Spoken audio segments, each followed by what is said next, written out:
بسم الله الرحمن الرحيم.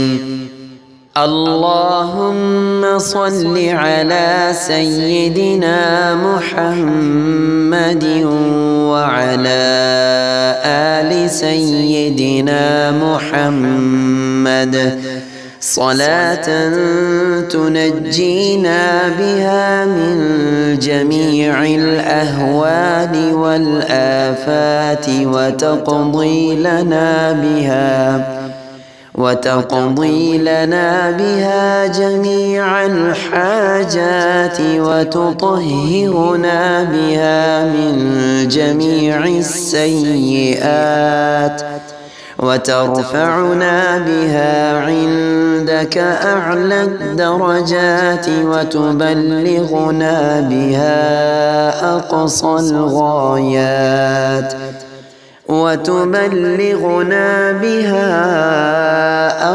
الغايات من جميع الخيرات في الحياة وبعد الممات، إنك مجيب الدعوات ورافع الدرجات ويا قاضي الحاجات ويا كافي المهمات ويا دافع البليات ويا حل المشكلات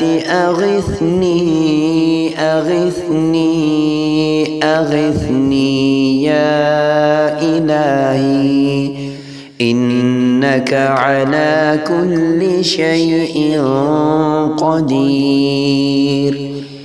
اللهم صل على سيدنا محمد النبي الأمي وآله وبارك وسلم.